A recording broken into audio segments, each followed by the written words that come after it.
রুটি বানাবো। এখানে আমি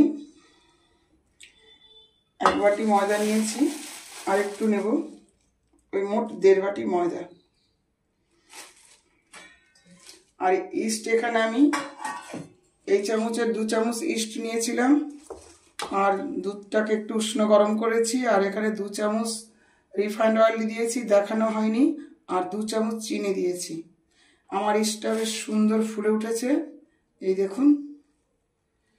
এবার আমি এটাকে আলতো হাতে মেখে নেব। সামান্য একটু লবণ দিয়ে দিলাম।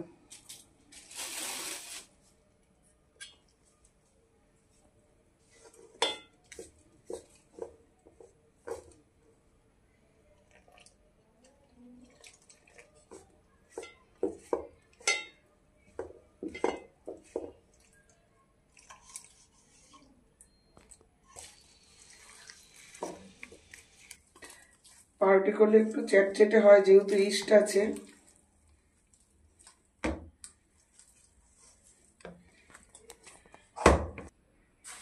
মাখিয়ে নেব।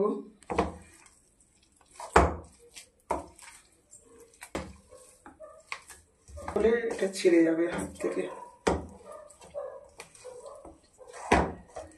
ছিল আমি 2-3 চামচ রিফাইন্ড অয়েল দিয়েছি। এবার আমার চ্যাটচেটে ভাব ছেড়ে গেছে। এটাকে আমি 2 ঘন্টা গরম ভাপে রেখে দেবো।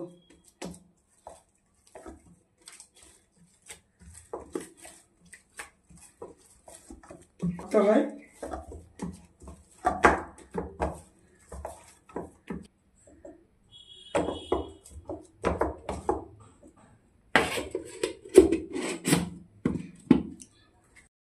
ময়দাটা মেখে রেখেছিলাম, প্রায় 2 ঘন্টা হয়ে গেছে। আর এটাতে ঢেকে রেখেছিলাম, আর এটা আমি পুরো চাপা দিয়ে রেখেছিলাম, ফুলে ডবল হয়ে গেছে। এবার আমি একটু হাতে অয়েল লাগিয়ে এবার এটাকে ভালো করে মেখে নেবো আবার। এই দেখুন, ঢাকনাটা পুরো খুলে বেরিয়ে গেছে।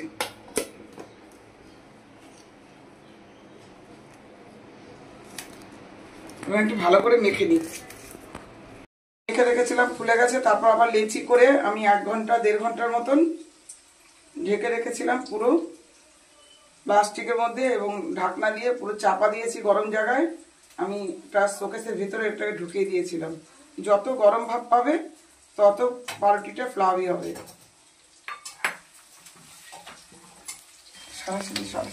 এই যে এটা গরম হয়ে গেছে,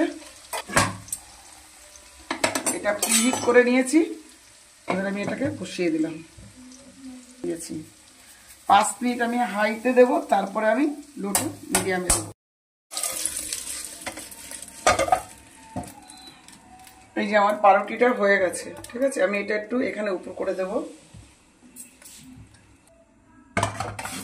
এরকম উপর থাকবে। গ্যাসটাকে আমি অফ করে দিলাম, পরে আমি দেখিয়ে দেবো। রুটি বানিয়েছি, কত সুন্দর স্পঞ্জি। দেখুন দাগটা বেশ পড়েনি, বেশ সফট আছে।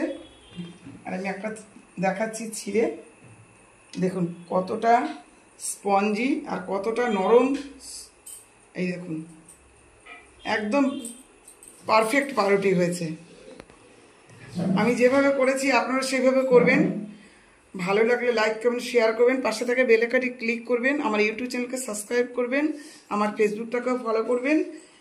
আমার ইউটিউব চ্যানেলের নাম শঙ্করী কিচেন। আর সকলে আমার পাশে থাকবেন।